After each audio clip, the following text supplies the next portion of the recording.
A little girl visited a shelter, and one dog refused to let her leave.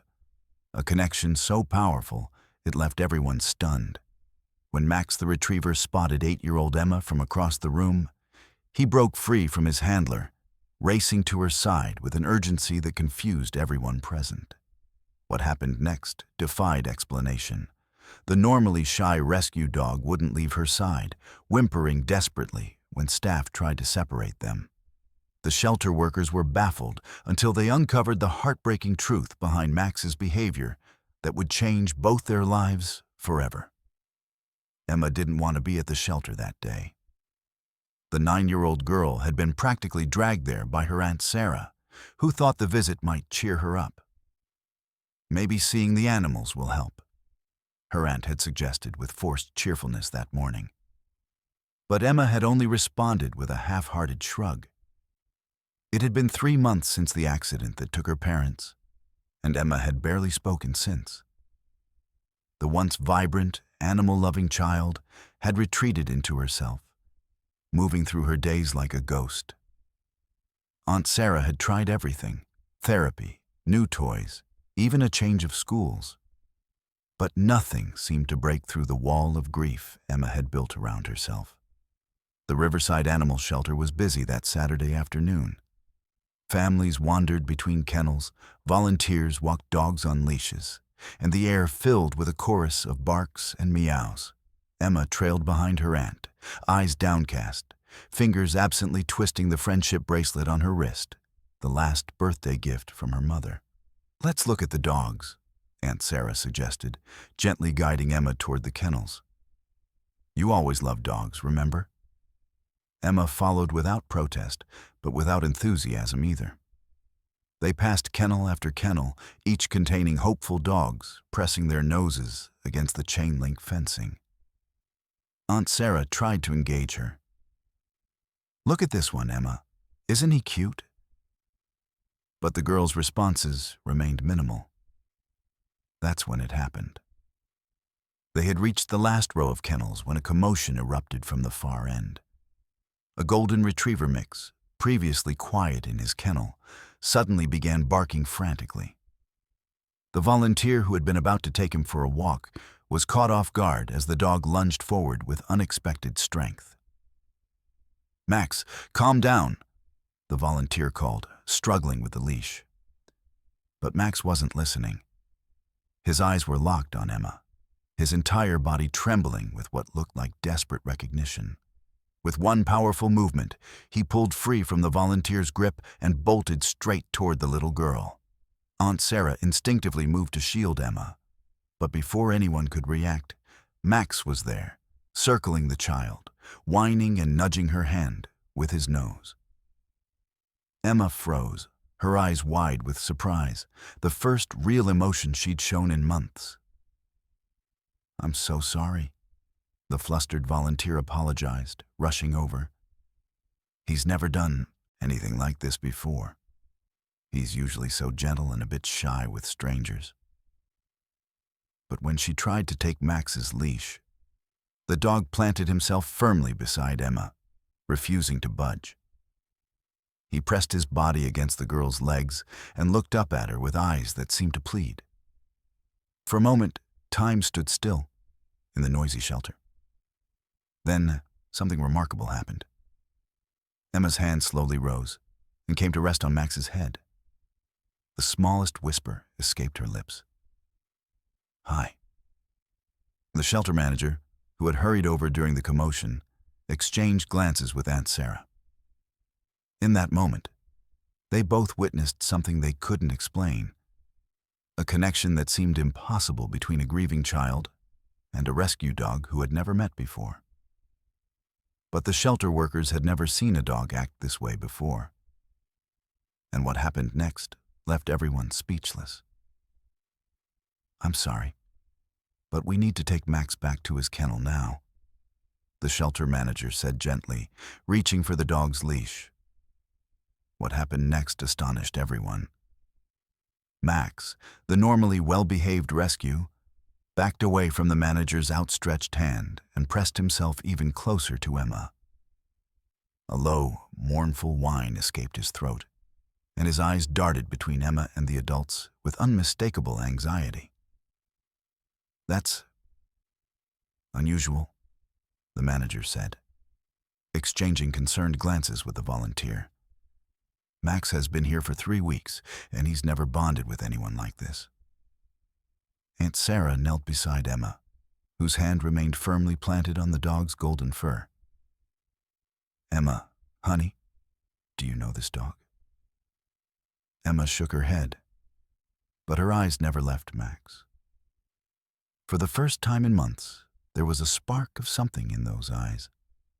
Curiosity, perhaps, or the faintest glimmer of joy. "Let's try something," the shelter manager suggested. She motioned to the volunteer, who gently took Emma's hand and led her a few steps away from Max.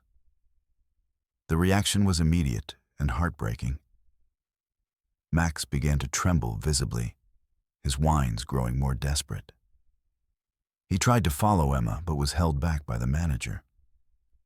The dog's distress was so evident that several other visitors stopped to watch the strange scene unfolding. "I've never seen anything like this," the volunteer whispered. "It's almost like he knows her." Emma turned back toward Max, and something shifted in her expression. "He's sad," she said softly, the first complete sentence she had spoken in weeks. Aunt Sarah's eyes widened at the sound of her niece's voice. She looked from Emma to the dog and back again, witnessing something she couldn't explain but couldn't deny either. "What's his story?" she asked the manager, nodding toward Max. The manager consulted a clipboard. "He was found wandering along Highway 16 about 3 weeks ago. No collar, no microchip. He was in rough shape, dehydrated, thin, with some cuts and bruises. We think he might have been in an accident." At the word accident, Emma's head snapped up.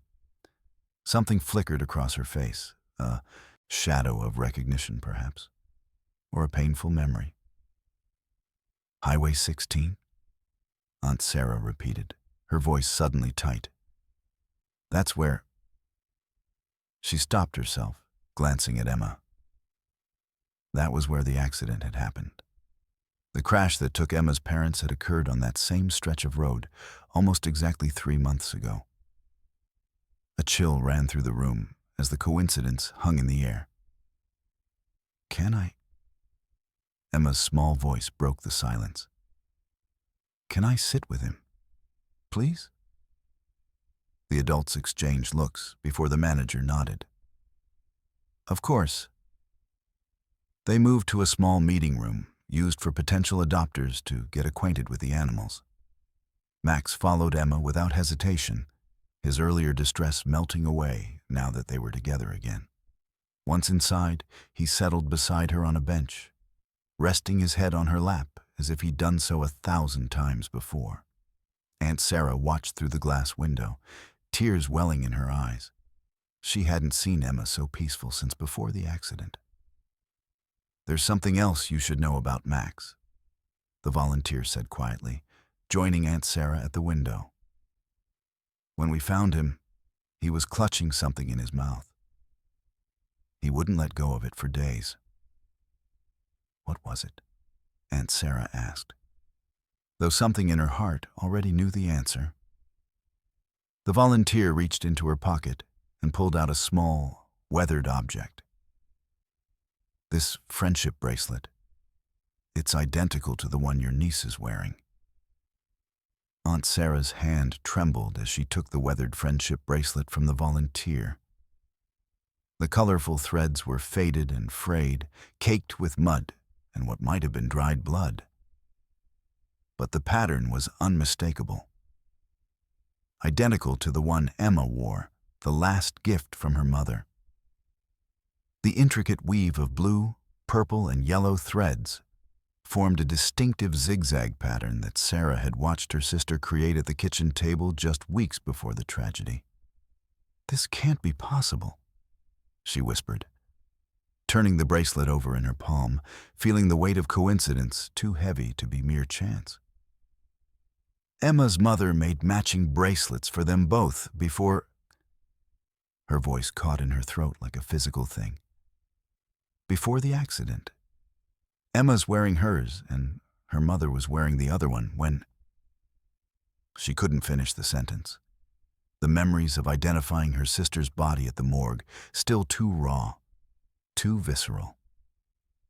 The shelter manager and volunteer exchanged meaningful glances, the kind shared between people witnessing something that defied logical explanation, but demanded acknowledgement nonetheless.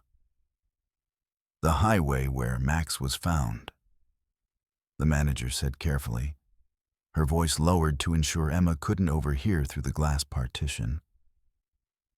It's the same area where your family's accident occurred? Mile marker 67 on Highway 16? Aunt Sarah nodded, her eyes fixed on Emma and Max through the glass. The little girl was now gently stroking the dog's golden fur, her small fingers disappearing into his thick coat, whispering something only he could hear. For the first time since the funeral, Emma's shoulders weren't hunched forward in that protective posture of grief. She looked almost peaceful. We need to look into this, the manager decided, reaching for her phone. Let me make some calls to the highway patrol who responded to both incidents. Officer Reyes handled Max's rescue, and I believe he was also on duty the night of your family's. She paused, searching for a gentle word. Incident. While the manager stepped away to use the phone in her office, Aunt Sarah gathered her courage and entered the meeting room, the door making a soft clicking sound as it closed behind her. She sat beside Emma on the blue padded bench, the vinyl squeaking slightly under her weight. Max acknowledged her with a brief glance, but remained steadfastly attached to Emma, his body positioned protectively against the child's legs. Emma looked up, and for the first time in months, there was a flicker of life in her eyes. That spark of curiosity and intelligence that had always defined her before grief had dulled everything. He was there, Aunt Sarah, Emma said softly, her voice slightly raspy from disuse. Max was there that night. What do you mean, sweetie? Aunt Sarah asked, trying to keep her voice steady despite the goosebumps rising on her arms. Emma's fingers twisted in Max's fur, finding comfort in his solidity. I remember seeing a dog through the window right before. She swallowed hard, the sound audible in the quiet room. Right before everything went dark. He was on the side of the road, watching our car pass. Mom saw him too, she said. Look at that poor lost dog. Someone should help him. Dad slowed down a little. But then the truck came around the bend and... She stopped abruptly, her small body tensing. Aunt Sarah felt a chill run through her, raising the hair on the back of her neck. Emma had never before shared any details about the moments leading up to the crash. The doctors had said her memory of the event might be permanently affected by the trauma. The doctors said you might not remember anything from that night because of the concussion and emotional shock, she said gently, resisting the urge to press for more details, aware of how fragile this moment was. I didn't. Not until I saw Max. Emma leaned against the dog, as if drawing strength from him, her cheek resting against his golden shoulder. But now I remember. Mom was wearing her bracelet, just like mine. She always did. She said it kept me close to her heart, even when we were apart. The manager returned, her expression serious, clutching her phone in one hand and a manila folder in the other.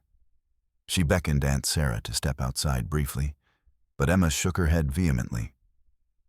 No secrets, the little girl said with unexpected firmness. Please, I'm tired of everyone whispering around me.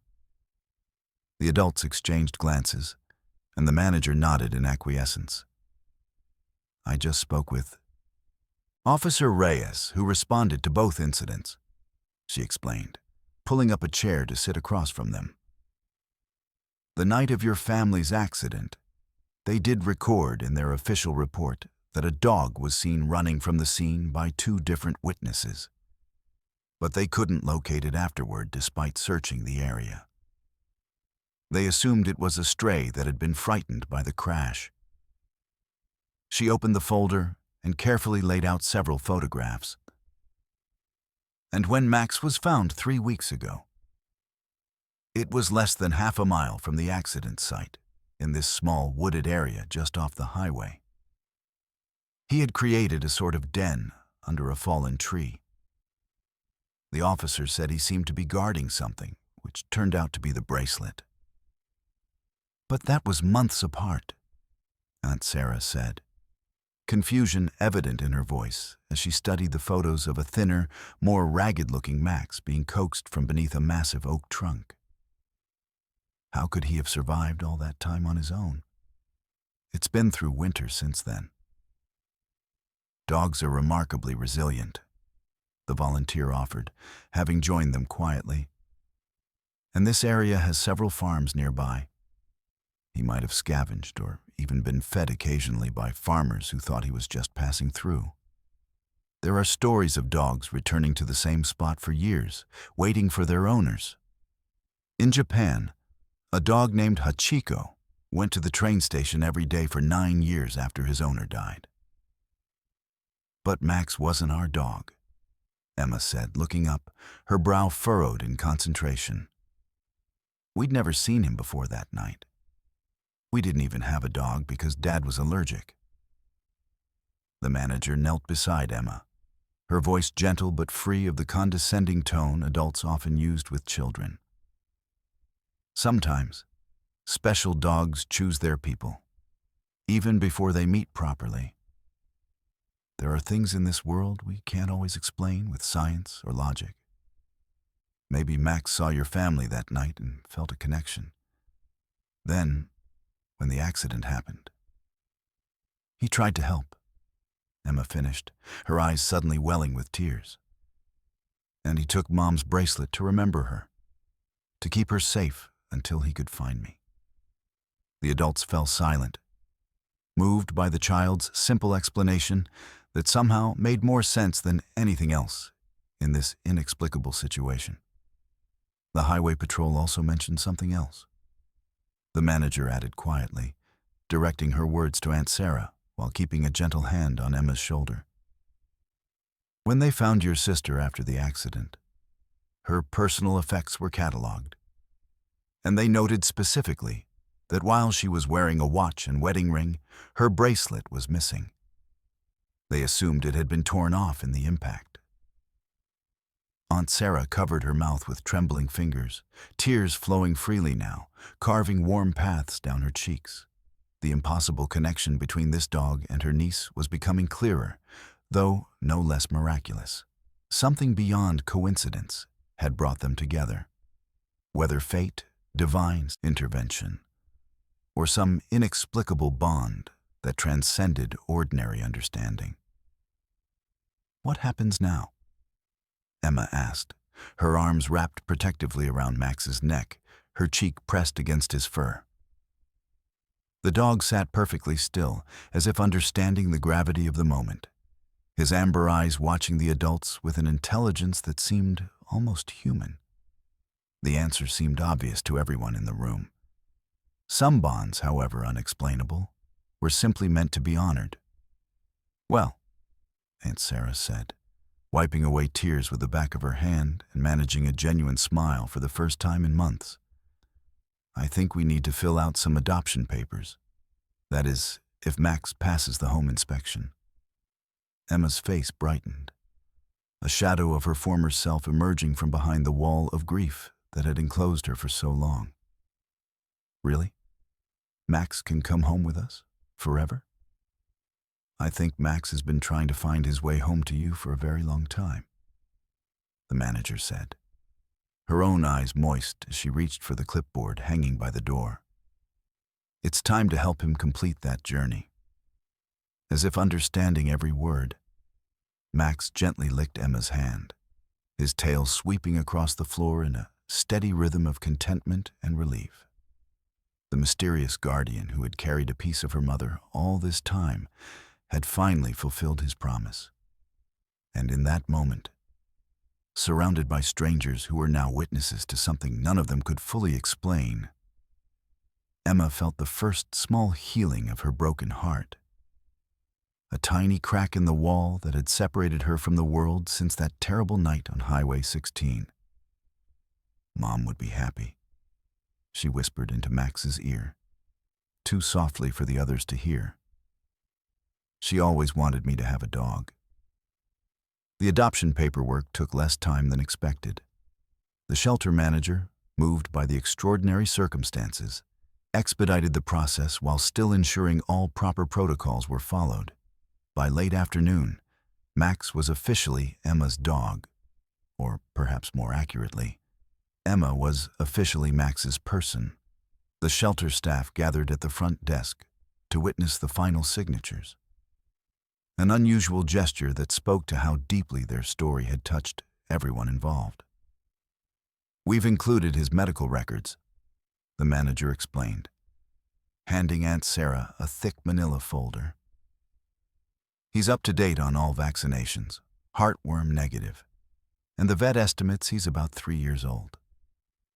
He was a bit underweight when we found him, but he's gained back most of what he needed. Just continue with the feeding instructions we've provided." The volunteer who had first introduced them to Max knelt beside Emma. "You take good care of this special boy, okay? And remember, he might need some time to adjust to his new home." Emma nodded solemnly, her small fingers never leaving Max's fur. "I will. I promise. We'll need to stop for supplies on the way home," Aunt Sarah said as they walked toward the parking lot, Max trotting obediently beside Emma, the new leash slack between them. The golden retriever mix moved as if he'd been walking alongside the child for years, perfectly matching her pace, occasionally glancing up at her with what could only be described as adoration. "He'll need food, a bed, some toys," Aunt Sarah continued, mentally calculating the costs and logistics of this sudden addition to their household. But watching Emma's hand rest comfortably on Max's back, seeing how the dog stayed protectively close to her, Sarah knew that no price was too high for this miracle. As they approached the car, a moment of uncertainty arose. Max hesitated at the sight of the vehicle, his body tensing slightly. "It's okay, boy," Sarah reassured him, wondering if the dog associated cars with the accident he had witnessed. "This is just to take you to your new home." Emma seemed to understand his reluctance. She knelt beside him on the asphalt, her face level with his. "It's safe," she whispered. "I was scared of cars too after. But Aunt Sarah drives really carefully, I promise." The dog's intelligent eyes studied her face, and whatever he saw there seemed to satisfy him. With a soft exhale that sounded almost like a sigh, he allowed Emma to guide him into the back seat. Sarah arranged an old blanket she kept in the trunk for him to sit on, touched by Emma's perceptiveness about the dog's fears. The pet store was overwhelming with its colorful displays and dizzying array of options. Emma, who had barely shown interest in anything for months, suddenly became animated as she helped select a plush dog bed with bolstered sides for extra security, 2 ceramic food bowls with paw prints painted around the edges, and a red collar to replace the temporary one from the shelter. "Do you think he'd like this?" she asked, holding up a stuffed squirrel with a squeaker inside. It was such a normal question, asked with such ordinary childlike enthusiasm, that Aunt Sarah had to turn away briefly to hide her tears of relief. "I think he'd love it," she managed to say, adding it to their cart along with a rope toy for tug-of-war and a rubber ball that promised to be virtually indestructible. They wandered through aisles of dog food, the options seemingly endless. Sarah studied the labels, trying to decipher the differences between grain-free, limited ingredient, and various protein sources. The shelter recommended this brand, she murmured, reaching for a large bag of kibble. "Excuse me," came a voice from behind them. An elderly store employee with a name tag reading Walter approached, smiling at Max. What a handsome boy. Golden retriever and maybe some collie in there too. Something about the shape of his face reminds me of a collie. "We're not sure," Aunt Sarah replied. "He's a rescue." "The best kind," Walter said with a knowing nod. His weathered hands showed the liver spots of age as he knelt slowly, his joints creaking audibly, to offer Max his hand to sniff. The dog gave a polite investigation before giving the man's fingers a gentle lick. "You know, they say rescue dogs are especially grateful. They never forget who saved them." He looked up at Emma. "Is he your dog, young lady?" Emma nodded, her hand never leaving Max's fur. "But I think he saved me." The old man's eyes crinkled with understanding, as if he could see the invisible threads connecting girl and dog. "That sounds about right. The best friendships go both ways." He straightened up with effort, wincing slightly. "You've got a special one there. Take good care of each other." Before walking away, Walter pointed to a different bag of dog food. "That one there is what I'd recommend. A bit pricier, but worth every penny. My Sadie lived to be 16 on that food. Healthy coat, good energy, never had digestive issues." Sarah thanked him and switched her selection, trusting the wisdom of experience. As they continued shopping, she noticed Emma seemed more present, more engaged with the world around her than she had been in months. The child who had moved through life like a ghost since the accident was now comparing dog toys, reading labels, and even smiling occasionally at Max's curious investigation of the store's many scents. At the checkout, the total was higher than Sarah had anticipated. But she handed over her credit card without hesitation. Some things were beyond price, and the transformation already beginning in her niece was one of them. The drive home was quiet, but not with the heavy silence that had become the norm. This was a peaceful quiet, punctuated by the soft sound of Max's breathing as he sat in the back seat beside Emma, his head occasionally resting on her lap when the car stopped at traffic lights. Through the rearview mirror, Sarah caught glimpses of Emma whispering to the dog, her lips close to his ear as if sharing secrets. Their house, a modest two-bedroom bungalow that Sarah had purchased after moving Emma from her parents' home, seemed different somehow as they pulled into the driveway. Less empty, less like a place they were simply existing in, and more like somewhere they might actually live.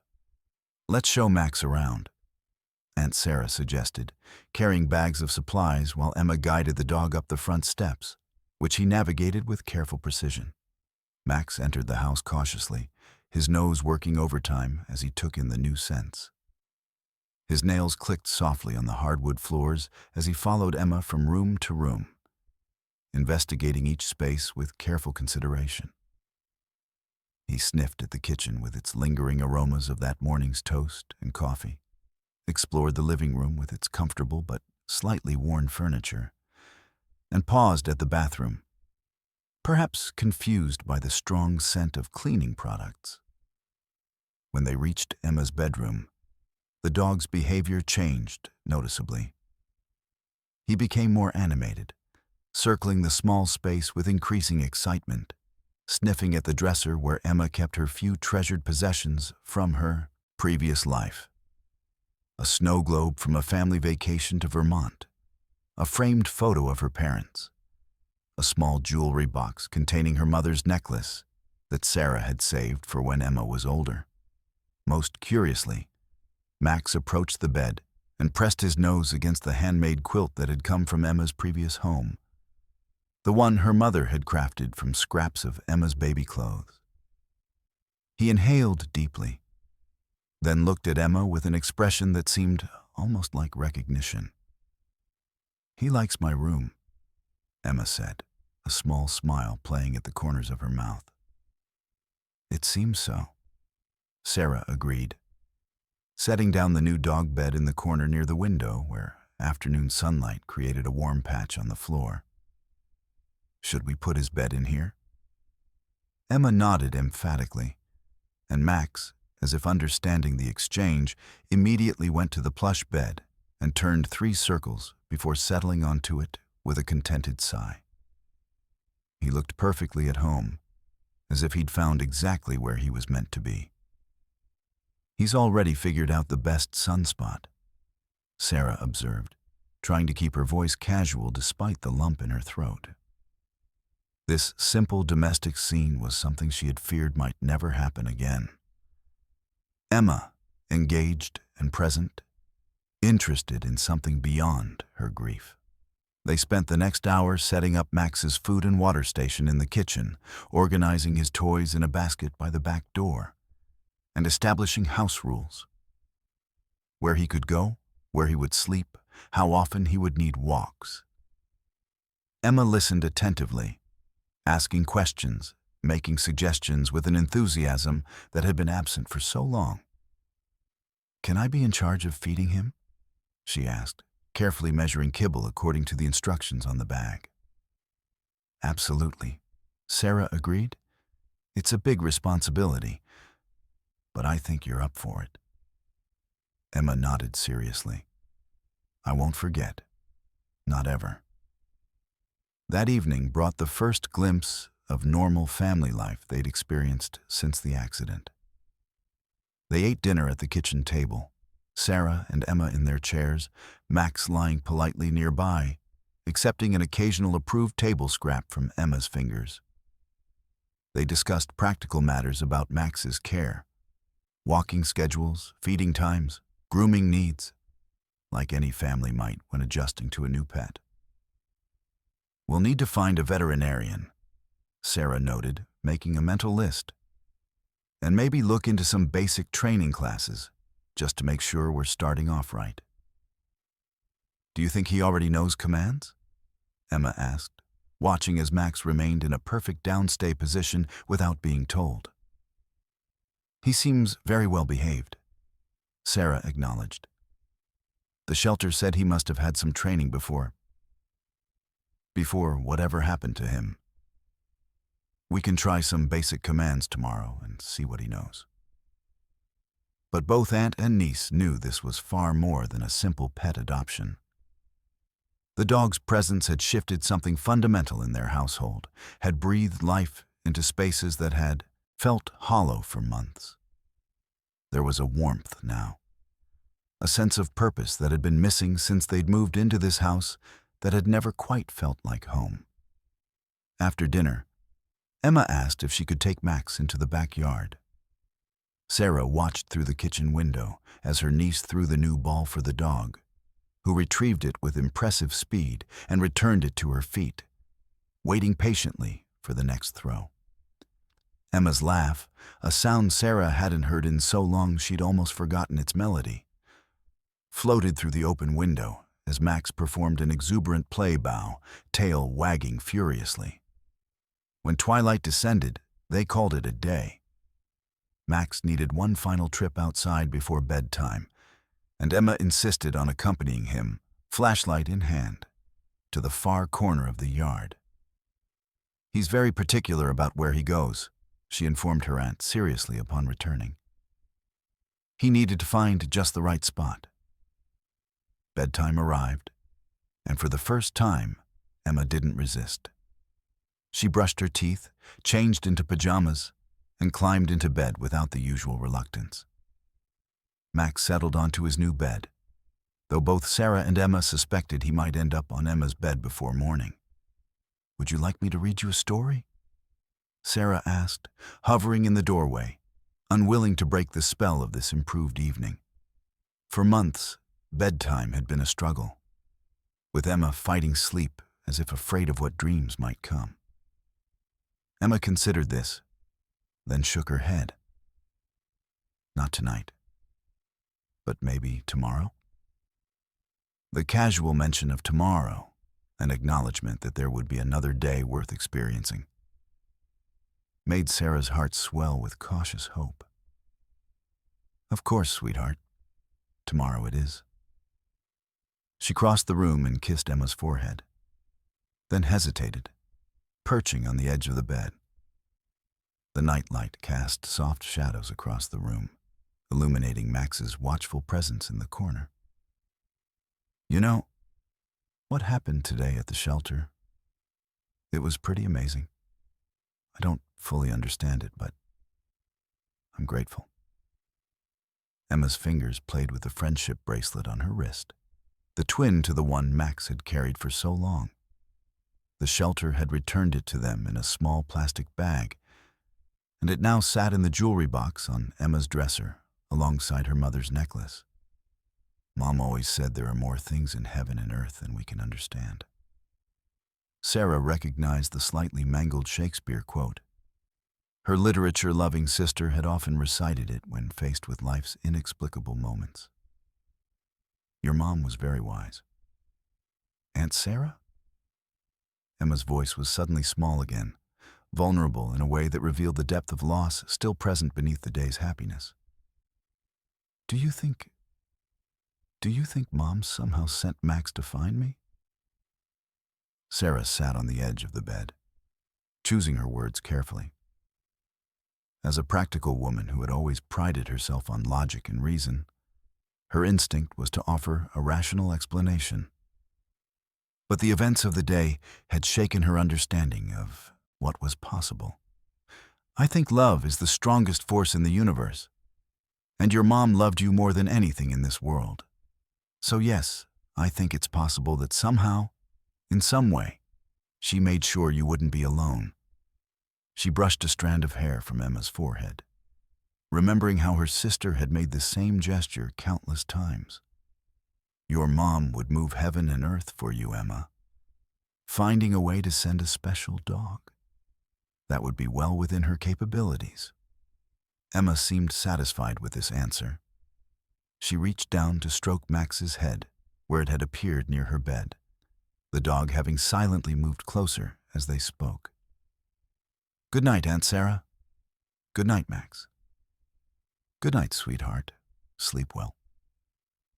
Sarah turned off the light, but left the door slightly ajar. As she walked down the hallway, she heard Emma's voice, soft and sweet, talking to Max in the darkness. Not the words of a child speaking to a new pet, but the intimate whispers of someone reuniting with a trusted friend after a long separation. You were there, weren't you? Emma murmured, just loud enough for Sarah to catch as she paused in the hallway. You saw everything. You know what happened. Somehow, you know. The sound of Max's tail thumping gently against the floor was the only response, but it seemed answer enough for Emma, whose voice grew even softer, becoming inaudible to Sarah as she reluctantly continued down the hall, feeling like an intruder on a private conversation. In the living room, Sarah sank onto the couch, emotionally exhausted, but filled with a cautious hope that felt foreign after months of despair. She reached for her phone and pulled up the contact information Officer Reyes had given her at the shelter. There were still questions to be answered, details about that night that might help make sense of Max's impossible journey. She hesitated, her finger hovering over the call button, then set the phone down. Those were questions for tomorrow. Tonight, for the first time since the accident, her niece had gone to bed without tears, with something like peace on her face. And down the hall, a guardian with golden fur kept watch, fulfilling a promise that transcended explanation.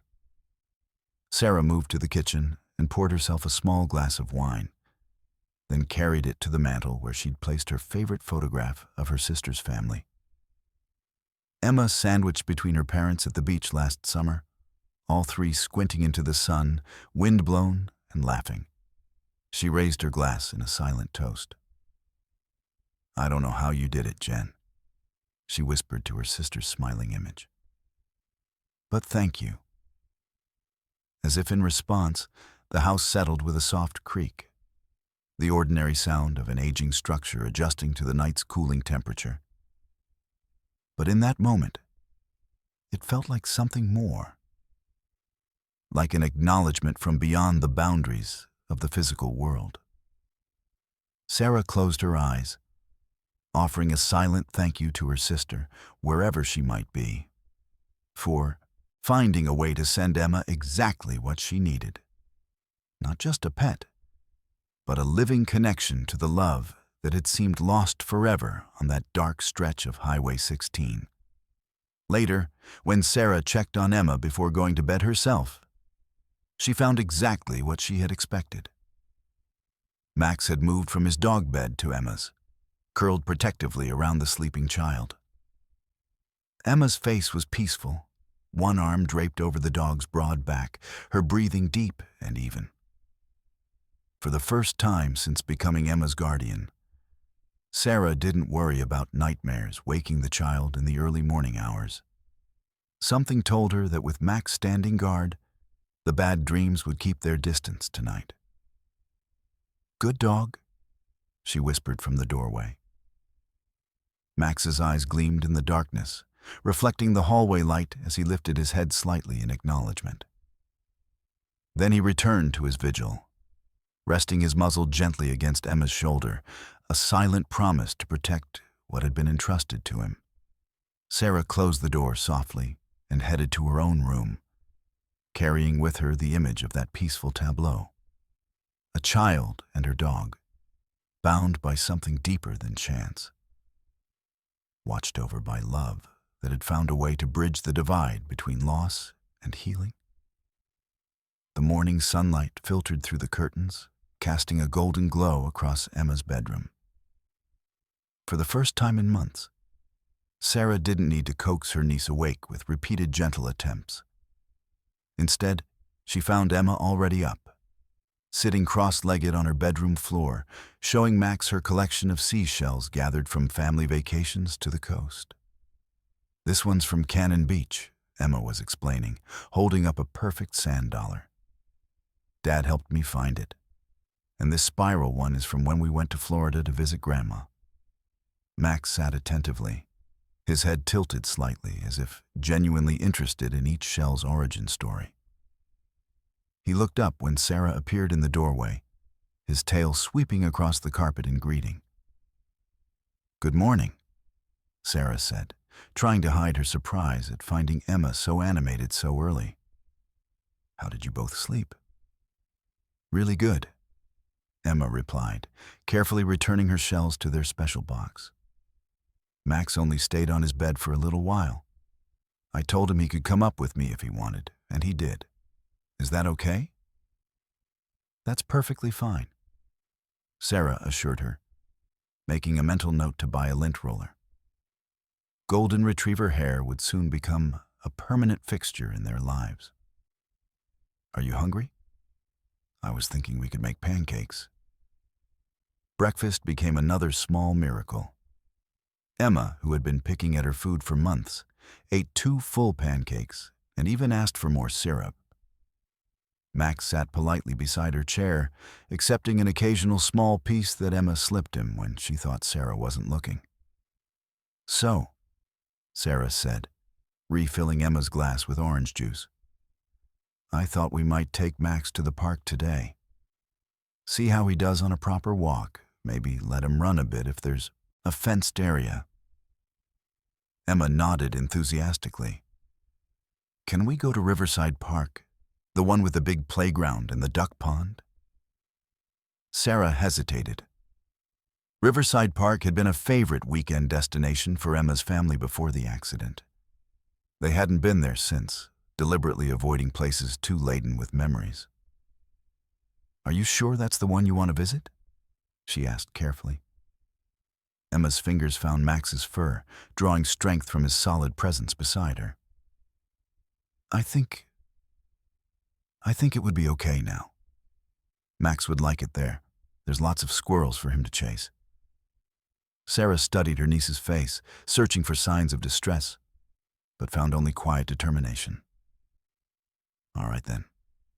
Riverside Park it is. The morning preparations took longer than expected. There were new routines to establish, ensuring Max had a bathroom break before leaving, gathering supplies like waste bags and a portable water bowl, finding the perfect spot in the car where he could see out the window, but also remain close to Emma. By the time they arrived at the park, it was mid-morning. The spring day had blossomed into perfection. Warm sunshine, a gentle breeze, and the vibrant green of new growth everywhere. Families with children and dogs dotted the landscape, enjoying the weekend weather. Emma tensed slightly as they stepped out of the car, her eyes scanning the familiar playground where she had once spent countless hours with her parents. Sarah prepared herself for tears or a change of heart. But then Max pressed against Emma's leg, looking up at her with those soulful eyes. And the moment passed. Let's walk around the pond first, Emma decided, gripping Max's leash with determination. Their progress was slow, not because Max pulled or misbehaved, but because nearly everyone they passed wanted to meet the handsome dog. Children asked to pet him, which he allowed with dignified patience. Other dog owners stopped to chat, commenting on his beautiful coat and calm demeanor. "He's so well behaved," remarked an elderly woman walking a tiny Pomeranian that yapped incessantly at Max, who simply sat and politely ignored the smaller dog's rudeness. "How long have you had him?" "Since yesterday," Emma replied, a note of pride in her voice. "He's a rescue." "Really? He acts like he's been with you forever," the woman observed. "Some dogs just know their people when they find them." They continued their circuit of the pond, stopping to watch a family of ducks glide across the water. Max observed the waterfowl with interest, but showed no inclination to chase, remaining steadfastly at Emma's side. "Do you think he'd like to try the dog park section?" Sarah suggested, nodding toward the fenced area where several dogs were playing off-leash. Emma considered this, then shook her head. "Not today. I think he wants to stay with us right now." As if confirming her assessment, Max leaned gently against Emma's legs, his attention focused entirely on her rather than the frolicking dogs nearby. They found a bench overlooking both the pond and the playground, and Sarah unpacked the small picnic she had prepared. Sandwiches, apple slices, and cookies, with a special treat for Max. As they ate, Emma's gaze drifted repeatedly to the playground. "We used to come here almost every Sunday," she said suddenly, breaking a long silence. "Mom would read on this bench while Dad pushed me on the swings. Sometimes we'd bring bread for the ducks. But then they put up signs saying it wasn't good for them." Sarah held her breath, waiting. These spontaneous memories had been rare since the accident, and usually ended in tears. "The last time we came here," Emma continued, her voice steady, "Dad bought me ice cream, and I dropped it right after the first lick. I cried so hard. He went back and got me another one, and Mom took a picture of me with chocolate all over my face." She smiled faintly at the memory. "It's the picture on Mom's desk at home. At our old home." "I remember that photo," Sarah said gently. "Your mom had it as her phone background, too." Emma nodded, absently stroking Max's head where it rested on her lap. "Do you think... would it be okay if we went to the swings, just for a little while?" "Of course," Sarah replied, her heart swelling with a mixture of hope and apprehension. "Whatever you want to do is fine." They packed up their picnic remains and walked toward the playground. Max trotted between them, occasionally glancing up at Emma as if checking that she was truly ready for this step. At the edge of the playground, Emma paused, her grip tightening on Max's leash. "You can wait here with Max if you want," Sarah offered, sensing her niece's hesitation. Dogs aren't allowed in the actual playground area. Emma looked down at Max, who sat calmly at her feet, then at the swings where a few children were already playing. Could you hold his leash? I want to swing for a minute. Just a minute. Sarah took the leash, and Emma walked slowly toward the empty swing at the end of the row. She sat down carefully, her hands gripping the chains, and used her feet to push off gently. For several minutes, she simply swung back and forth, her eyes fixed on some distant point, lost in memories or thoughts Sarah couldn't access. From their position at the playground's edge, Sarah and Max watched in silence. The dog's attention never wavered from Emma, his body tense as if ready to rush to her side at the first sign of distress, regardless of rules about dogs on playgrounds. But there was no breakdown. After a while, Emma's swinging became more vigorous, her body remembering the childhood joy of flying through the air. And then, a miracle so small anyone else would have missed it. She smiled. A real smile that reached her eyes, fleeting but genuine. When she returned to them, her cheeks were flushed with exertion and something that looked remarkably like happiness. "That was fun," she said simply. "It looked like it," Sarah agreed, returning Max's leash to her. "Should we head home? Or is there something else you'd like to do?" Emma considered this. "Could we walk by the baseball fields? Dad used to say he was going to sign me up for softball when I was old enough." They spent another hour exploring the park, Emma leading them to places laden with family memories.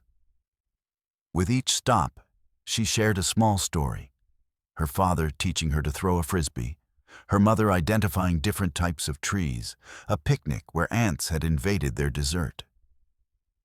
But unlike previous months when such memories had been too painful to voice, now she recounted them with a bittersweet fondness, drawing strength from Max's steady presence at her side. By the time they returned to the car, all three were pleasantly tired. Max settled in the back seat beside Emma, his head in her lap, and was asleep before they even left the parking lot. Emma wasn't far behind, her head nodding as she stroked the dog's silky ears. Sarah drove home carefully, occasionally glancing in the rearview mirror at the sleeping pair. The day had exceeded her most optimistic expectations. Not only had Emma willingly visited a place filled with potentially painful memories, but she had also engaged with those memories in a healthier way than ever before. At home, the evening unfolded with a new sense of routine. Emma helped prepare dinner, while Max watched from a respectful distance. They ate together, cleaned up together, and then settled in the living room, where Emma asked if they could watch a movie. Another first since coming to live with Sarah. "What would you like to watch?" Sarah asked, scrolling through streaming options. "Something happy," Emma decided. "Maybe with dogs in it." They settled on a family film about a lost dog finding its way home across impossible odds. Sarah worried briefly that the theme might be too close to their own situation, but Emma seemed completely engaged, occasionally whispering comments to Max, who lay on the floor beside her. When the movie ended with its predictably happy reunion scene, Emma turned to Sarah with thoughtful eyes. "Do you think Max was trying to get home to someone before he found me?" The question caught Sarah off guard. "I'm not sure, sweetheart. The shelter didn't think he had a previous owner, at least not recently." "Why do you ask?" Emma shrugged, her fingers gently combing through Max's fur. "I just wonder sometimes where he came from, what his life was like before." "We may never know his whole story," Sarah said carefully. "But what matters is that he's here now, and he's part of our family." "Our family," Emma repeated softly, testing the words. "Yeah." Bedtime came, And once again, Emma went through her routine without resistance.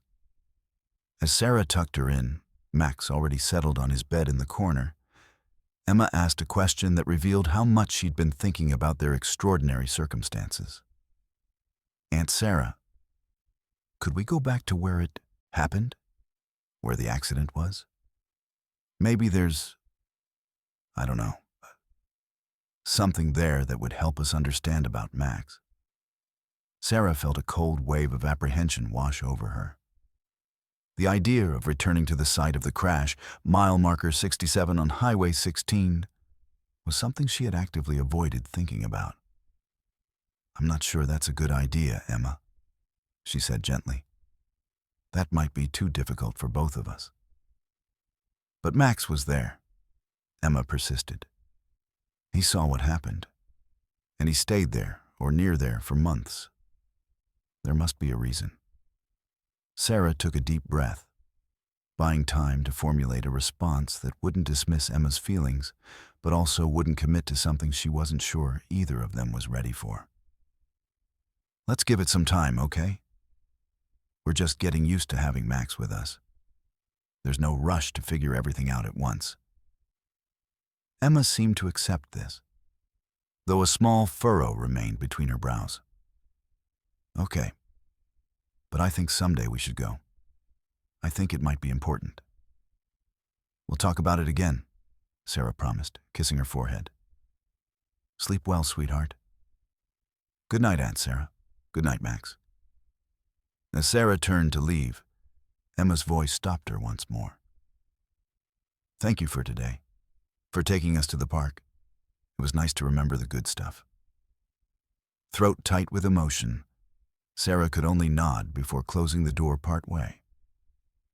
Later, sitting alone in the kitchen with a cup of tea, Sarah pulled out her phone and opened the contact information for Officer Reyes. This time, she did make the call, though it went to voicemail.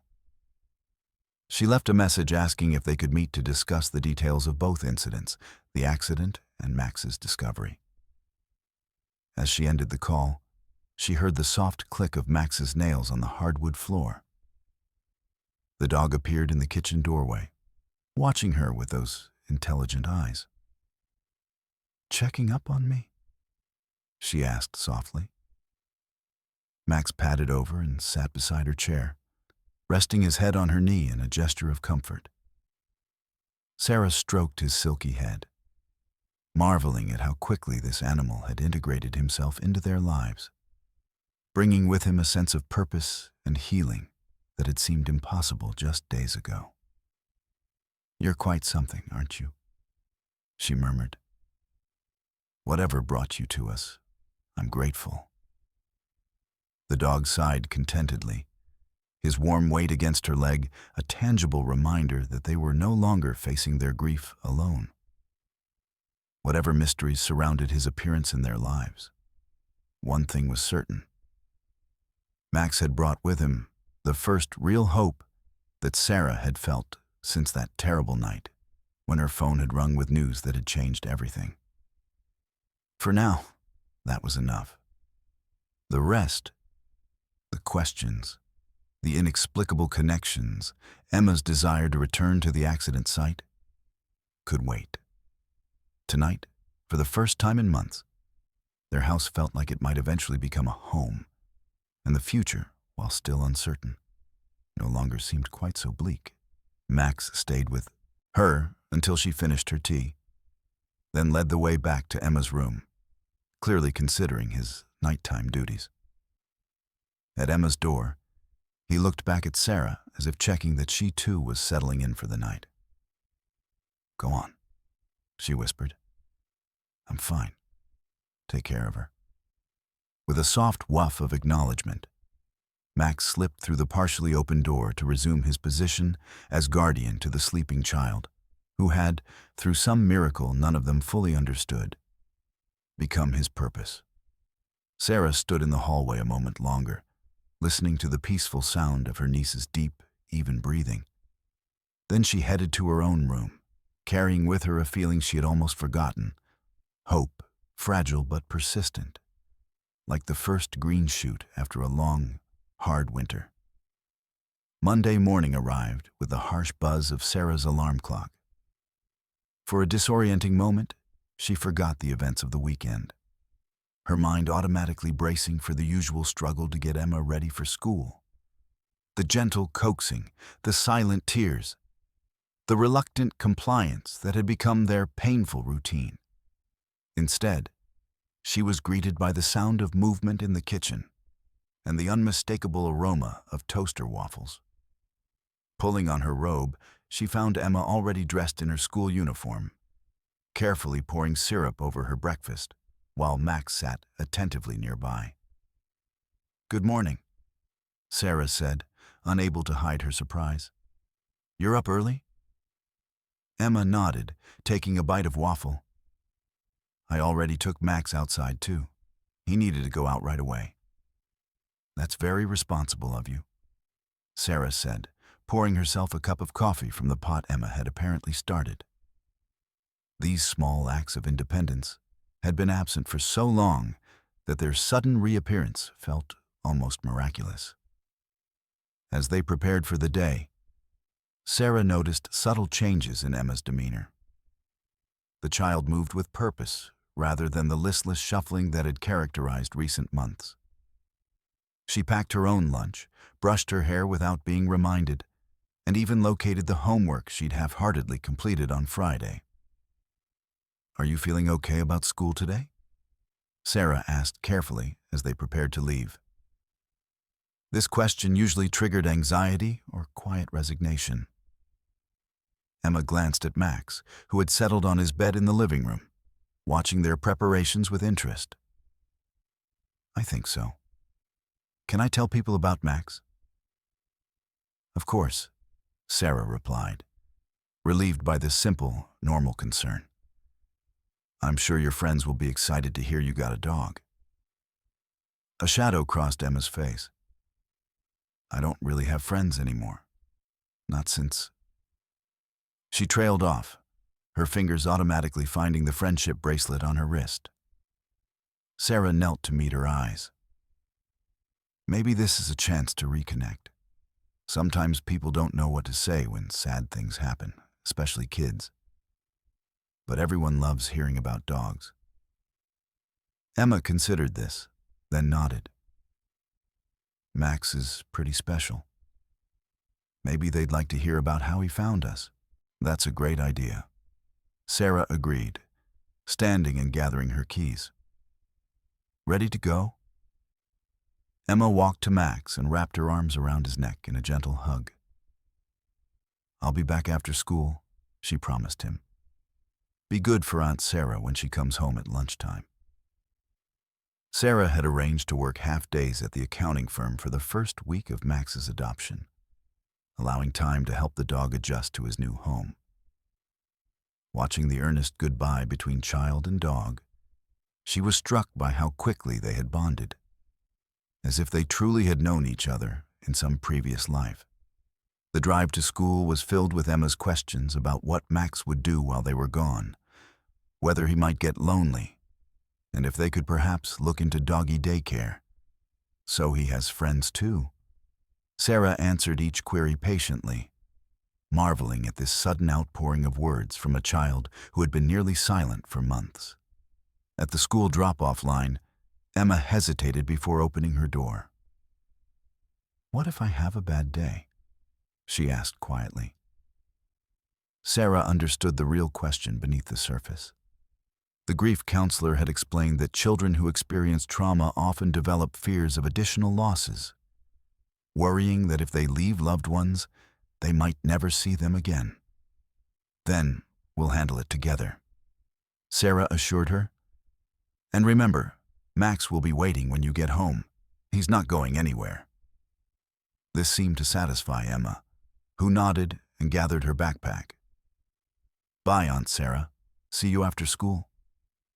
Sarah watched her walk through the school doors, noticing how several children greeted Emma with waves or hellos that she actually returned.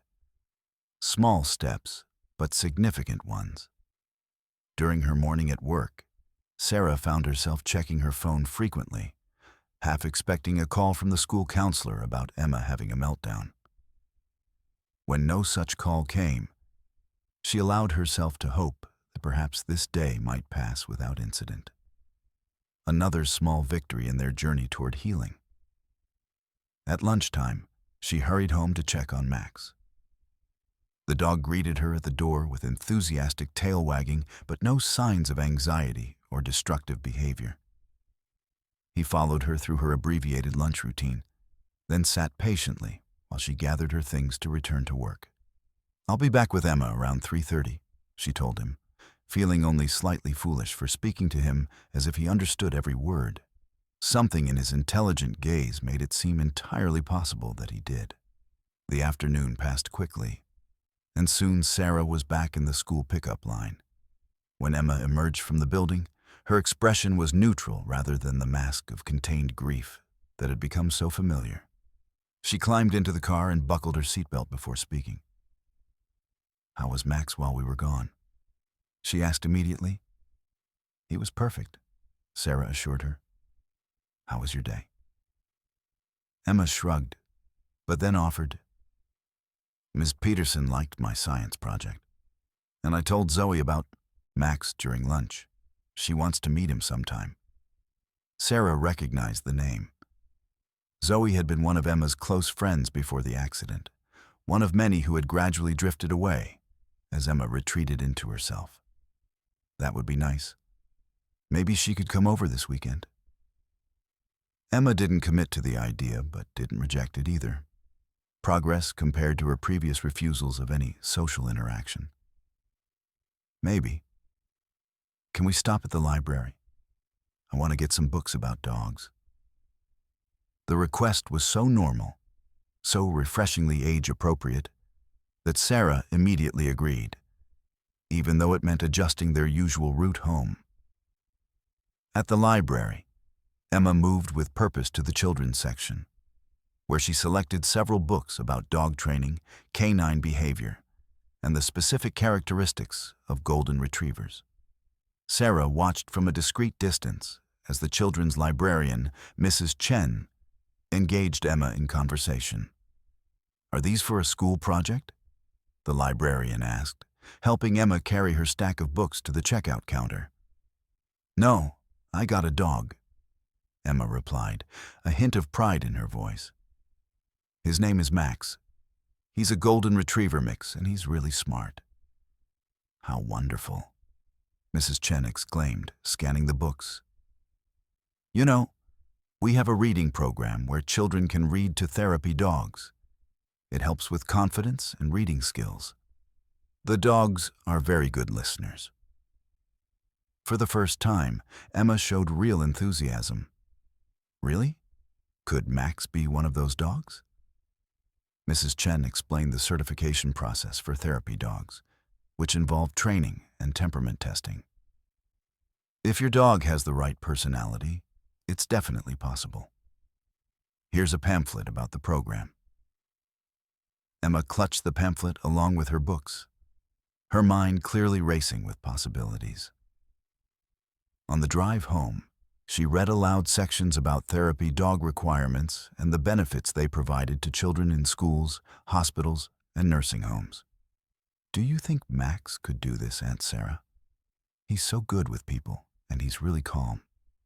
"It's certainly worth looking into," Sarah agreed, pleased by Emma's engagement with something beyond her immediate grief. "We'd need to take him for some training first, make sure he has all the skills needed." "I could help train him," Emma said decisively. "That's why I got these books." At home, Max greeted them with joyful restraint, clearly excited to see them, but maintaining impressive manners despite his enthusiasm. Emma immediately dropped to her knees to hug him, whispering something in his ear that made his tail wag even harder. The evening passed in a blur of new routines. Emma spread her books across the living room floor, reading sections aloud to both Sarah and Max, who lay beside her with his head on his paws, appearing to listen attentively. She made notes about training techniques and commands to try, completely absorbed in her self-appointed role as Max's trainer. After dinner, Emma asked if they could begin some basic training. Armed with treats from the pet store and instructions from her library books, she worked with Max on commands he already seemed to know: sit, stay, come, and introduced a new one: shake. To Sarah's amazement, Max learned the new command after just a few demonstrations, offering his paw with dignified precision when Emma extended her hand. The child's delight at this small success was palpable, her face animated in a way Sarah hadn't seen since before the accident. "He's so smart," Emma exclaimed. "The book says golden retrievers are one of the most intelligent breeds, and they really like to please their people." "He certainly seems eager to learn," Sarah agreed, watching as Max performed each command flawlessly, his eyes never leaving Emma's face. "But remember, training sessions should be short and fun. We don't want to overwhelm him on his first day." Emma reluctantly agreed to end the training, but continued reading her books until bedtime, occasionally testing Max with a command or sharing an interesting fact about dog behavior. Sarah observed this focused enthusiasm with a mixture of relief and cautious optimism. For months, nothing had captured Emma's interest. Not school, not friends, not even activities she had once loved. Now, suddenly, she had purpose. As they prepared for bed, Emma's phone pinged with a text message, an unusual occurrence these days. She checked it with surprise. "It's from Zoe. She wants to know if she can come over on Saturday to meet Max." "What would you like to tell her?" Sarah asked, careful not to push. Emma hesitated, then typed a quick response. "I said yes, if that's okay with you." "Of course it is," Sarah assured her, hiding her elation at this small but significant step toward normalcy. "It'll be nice for you to have a friend over." That night, after Emma had gone to bed with Max once again curled protectively beside her, Sarah's phone rang. The caller ID showed Officer Reyes, County Sheriff's Department. "Hello?" she answered, moving to the kitchen to avoid disturbing Emma. "Ms. Williams? This is Officer Reyes returning your call. Sorry about the late hour, just got off shift." "No problem at all," Sarah assured him. "Thank you for calling back.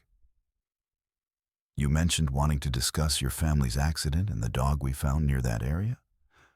I have to say, when the shelter manager called me about the connection, I could hardly believe it. Been on the force 15 years and never seen anything quite like this." Sarah leaned against the counter, grateful for the officer's straightforward approach. "It's pretty remarkable. I was hoping you might be able to tell me more about both incidents. There are some details I'm trying to understand." "Sure thing. I'm off duty tomorrow. Could meet you for coffee if that works. There are some aspects of this situation that might be easier to discuss in person." They arranged to meet at a cafe near Sarah's office during her lunch break, following day. As she ended the call, Sarah noticed Max standing in the kitchen doorway, watching her with those intelligent eyes. "Just getting some answers," she told him softly. "Trying to understand how you found your way to us." Max padded across the kitchen and pressed gently against her legs, as if offering comfort or perhaps approval. Sarah stroked his silky head, still marveling at how quickly this dog had transformed their lives. "Whatever your story is," she murmured, "I'm grateful you're here." The following morning unfolded with surprising smoothness. Emma once again up and ready without prompting, Max perfectly behaved during his morning routine. Sarah dropped Emma at school with minimal anxiety on either part, then headed to work with a sense of purpose she hadn't felt in months. At noon, she made her way to Riverside Cafe, a small establishment known for its comfortable atmosphere and discretion, a popular spot for business meetings and quiet conversations. Officer Reyes was already there, dressed in civilian clothes, but immediately recognizable from their brief meeting at the shelter. He stood as she approached, offering a handshake. "Ms. Williams, good to see you again. How's the dog settling in?" "Remarkably well," Sarah replied, sliding into the booth across from him. "It's almost like he's always been with us. And please, call me Sarah." The server took their orders. Coffee for both, a sandwich for Reyes, soup for Sarah, before leaving them to their conversation. "So," Reyes began, his weathered face serious, "I pulled the files on both incidents. Thought you might want to see the official reports." He slid a folder across the table. "These are copies you can keep. Nothing confidential since you're next of kin." Sarah opened the folder with slightly trembling hands. Inside were two separate reports, one detailing the car accident that had killed her sister and brother-in-law, the other documenting the discovery of Max nearly 8 months later. "The accident report is pretty straightforward," Reyes explained gently. "Road conditions were good that night. Visibility clear. The truck driver who hit your sister's car had a heart attack at the wheel, crossed the center line. Nothing anyone could have done." Sarah nodded, having heard this information before, but still finding it difficult to accept the random cruelty of fate. "And Emma was in the back seat?" "Yes. The rear passenger side. The only part of the vehicle that wasn't severely impacted. That's why her injuries were relatively minor compared to—" He trailed off respectfully. "What about the dog?" Sarah asked, turning to the second report. "The shelter said witnesses reported seeing a dog at the accident scene?" Reyes nodded, taking a sip of his coffee. "Two different witnesses mentioned a medium to large-sized dog with light-colored fur running from the scene. We assumed it was a stray that happened to be in the area and was frightened by the crash. Animal Control did a sweep but found nothing. And then, 8 months later, you found Max in the same area?" "Not just the same area," Reyes clarified, pointing to a map included in the report. "Exactly 0.4 miles from the accident site. He had created a den of sorts under a fallen tree in this small wooded area just off the highway. When I approached, he was extremely defensive of something he had buried partially under some leaves." "The bracelet," Sarah murmured. "Yes. At first, I thought it might be human remains. We occasionally find animals guarding deceased owners. But it was just this mud-covered bracelet. I only realized the significance when the shelter manager called after your visit." Sarah studied the photographs included in the report. The wooded area, the hollow beneath the fallen tree, and Max himself, looking considerably thinner and wilder than the well-groomed dog who now shared their home. "The really strange part," Reyes continued, lowering his voice slightly, "is that we searched that same area after the accident. Standard procedure when witnesses report an animal near a crash site. We have to make sure it wasn't a contributing factor. There was no dog there then, and certainly no sign of a den or long-term habitation. So he came later? But why? And how did he get the bracelet?" Sarah asked, the questions that had been plaguing her finally voiced aloud. Reyes spread his hands in a gesture of uncertainty. "That's the part none of us can figure out. The bracelet was confirmed to be your sister's through the personal effects inventory. It should have been either on her wrist or inside the vehicle. We've considered every possibility. That the dog somehow got into the wrecked car before it was towed. That he found the bracelet after it was thrown from the vehicle. That someone else took it and then lost it where the dog found it. None of the explanations quite add up." Their food arrived, providing a momentary break in the intensity of their conversation. Sarah stirred her soup absently, trying to process the information. "There's one other detail," Reyes said after a few bites of his sandwich. "It might be nothing, but it's been bothering me. When I found the dog, he wasn't just defensive, he was protective in a way I've only seen in trained service animals or working dogs. And once I managed to gain his trust with some beef jerky I had in my pocket, he actually led me to the bracelet. He didn't run away with it or try to keep it from me. He showed it to me like he wanted me to see it." Sarah felt goosebumps rise on her arms. Emma says she remembers seeing a dog through the car window just before the accident. She says her mother commented on it, said someone should help the poor lost dog. Those were apparently her last words. Reyes was silent for a moment, absorbing this new information. "I've been a law enforcement officer for 15 years, and before that, I served in the military. I've seen things that defy easy explanation. Sometimes, the universe works in ways we can't understand." "My sister would have stopped for a stray dog," Sarah said softly. "That's the kind of person she was, always rescuing things, injured birds, abandoned cats. If she'd seen a dog that needed help, she would have pulled over if it was safe."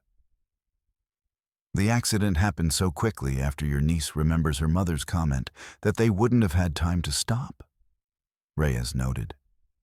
"But maybe there's a connection we can't see from our limited perspective." They finished their meal in thoughtful silence, both wrestling with the implications of their conversation. As they prepared to leave, Reyes hesitated, then spoke again. "There's something else you should know. The day I found the dog, I wasn't even supposed to be in that area. I was on my way to another call when I got a flat tire, right at mile marker 67. While I was waiting for assistance, I thought I saw something in the woods. Just a flash of golden fur. On a hunch, I followed it." He shook his head, still seemingly puzzled by the sequence of events. "If I hadn't gotten that flat tire, at that exact spot, at that exact time, Max might still be out there, guarding that bracelet." Sarah felt a chill run down her spine despite the cafe's warmth. "Do you believe in fate, Officer Reyes?" He considered this, his weathered face serious. "I believe there are connections in this world that we don't fully understand. Whether you call it fate, divine intervention, or just remarkable coincidence. Sometimes things align in ways that seem impossible until they happen." As they parted outside the cafe, Reyes handed her his card with his personal cell number written on the back. "If you or your niece ever want to talk more about this, or if you have questions about either report, don't hesitate to call. And I'd love to hear how Max continues to adjust to his new home." Sarah thanked him, tucking both the card and the folder of reports into her bag. As she walked back to her office, her mind raced with questions that had no logical answers. Yet somehow, the inexplicable nature of Max's appearance in their lives felt right. As if some things weren't meant to be explained, but simply accepted as the miracles they were.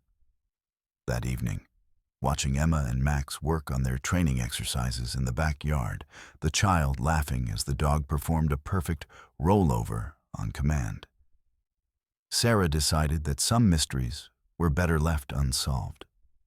Whatever forces had brought this extraordinary dog into their lives, the healing he had already begun was real and tangible. And for now, that was enough.